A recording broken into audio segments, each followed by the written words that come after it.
बयनिसिमबो गोजोननाय जासिहरनाय थाबाय।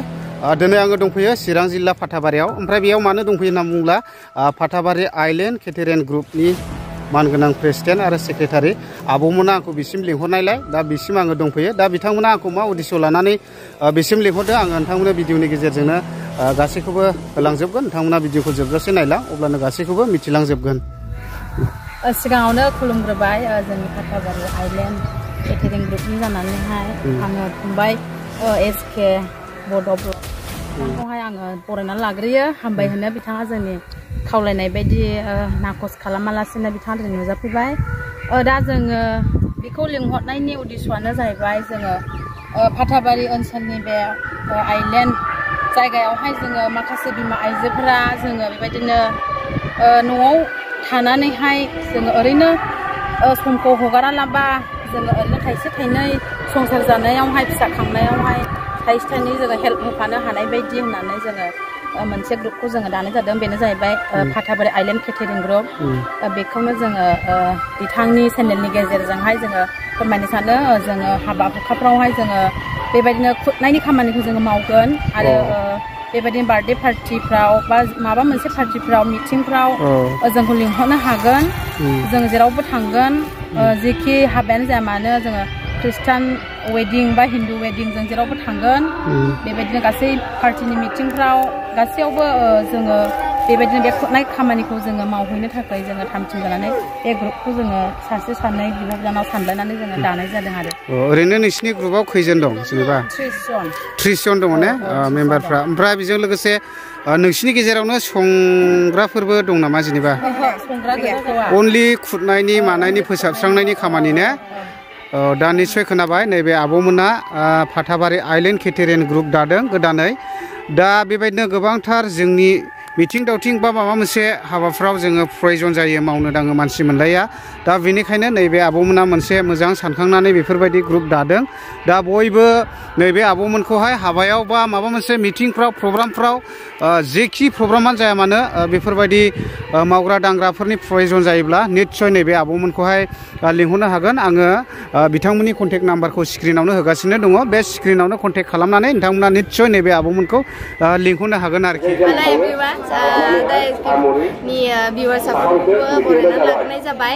नै दा जोंनि बेवाइनि हाबायाव जोंनि आदा एसके दंफैयो। दा जोङो बिराद गोजोननाय मोन्दों आरो जोंनि बे जेसेबांनाखि हाबानि मोनफ्रोमबो प्रग्राम बेखौ जोंनि आदाया भिडिअनि गेजेरजों नोंसोरनो देखायनानै होगोन। नोंथांमोना नायलांबानो जाबाय। आरो जोंबो गोजाननिफ्राय दंफैयो। बोरै आदाखौ लोगो मोननानै बिराद गोजोननाय मोन्दों। बेनि थाखायनो सिस्टार जिनिनि बेवाइनि हाबा आरोना। ओमफ्राय सिस्टार जिनियाथ' गोजानावसो थायो परदेसियावहाय, जेखौ बुङो बेंगलर आरोना। ओमफ्राय चेनेल दङ, नायलायबाय थायो जोङो। ओमफ्राय आङो डिसक्रिपसनावबो एसे होना होगोन आरोना। ओमफ्राय सिस्टार जिनि ओमफ्राय नोङो गामि ओनसोलाव फैनानै माबायदि मोन्दों फिलिंसखौ?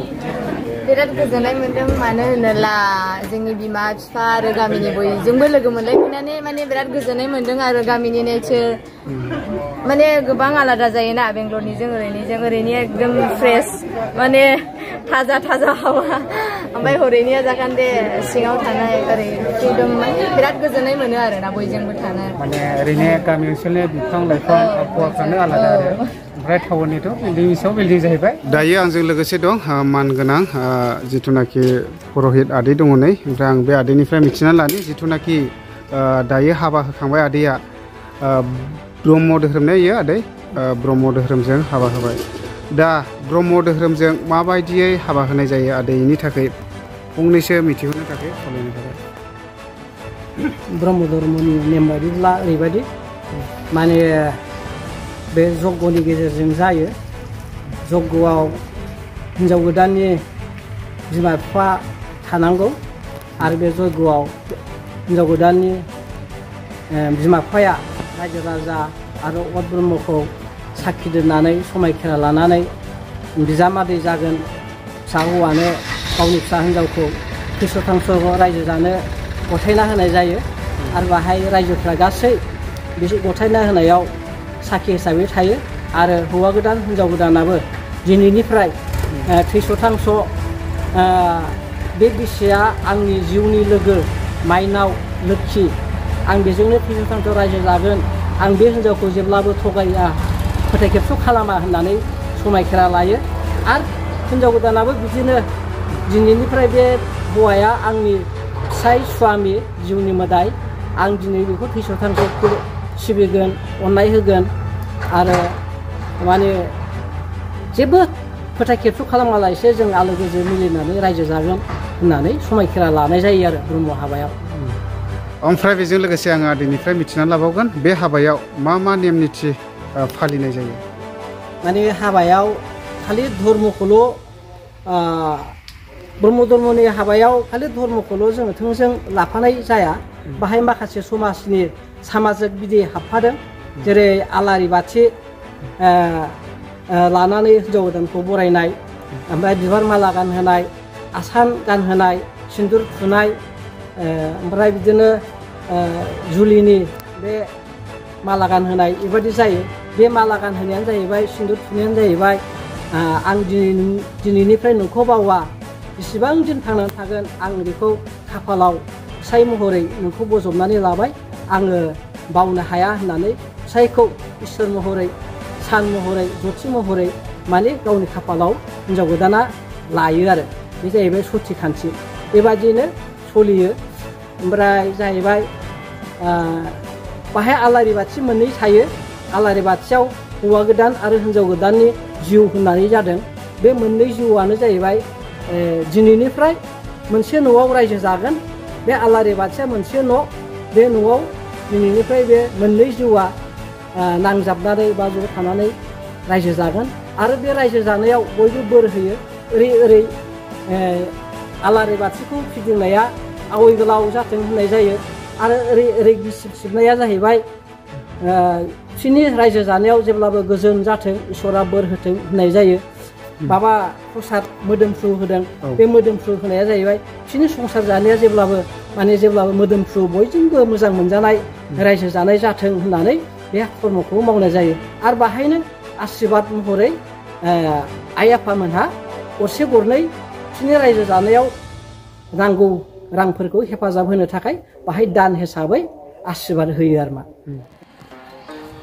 दायो आङो सिङाव हाबलांसिगोन नै माबायदि डेक'रेसन खालामदों आङो नोंथांमोननोहाय भिडिअनि गेजेरजोंहाय एसे एक्सप्ल'र खालामनानै देखायलांनोसै जिथुनाखि ब्रादार राजुनि बिदानि हाबा आरोना ओमफ्राय सिङाव माबायदि डेक'रेसन खालामदों एसे नायलांनो हागोन।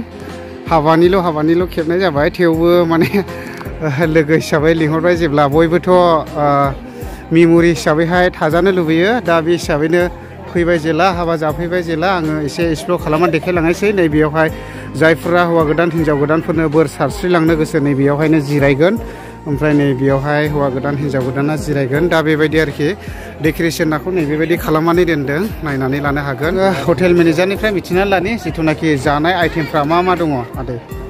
लकेल दाउ दं ओमफ्राय अमा दं ओमफ्राय अनला दं आच्छा बयलार दाउ दं लाब्रा दं टमेट' दं ओमफ्राय आसार माबा साथिनि बानायनायनि दं गाजरनि ओमफ्राय जाले पापड़फोरबो दङ गासै दंजोबो। दा बेबायदि आरोखि ने मोजां खायद'फोर दं जिथुनाखि बेफोर बुंदों सालाद दाउ बेदर अमा बेफोरबायदि आरो ओमफ्राय ओरैहाय संगासिनो दं ओमफ्राय दायो ओरैहाय ओंख्रि खुरनो रेडि जाजोब्बाय नै जिथुनाखि फाथाबारि आइलेण्ड केटारिं ग्रुपनि मावथि सोद्रोमाफ्रा आरोना ओमफ्राय बेजों लोगोसे आङो सबसे बेस्ट मोनबाय नैबे माबाखौ आरोना डाइनिं हलखौ मानो होनना बुङोब्ला गोजौआव नायदो नै नोंथांमोना एयार कन्डिसन बियो थालिर दाइगनजों बानायजानाय मोनसे डाइनिं हल सबसे बेस्ट बाहालुरा दादा आच्छा एरफा किसान निंगार बिस्वानी किसी हड़ा मुखाइनी नासको मल्ला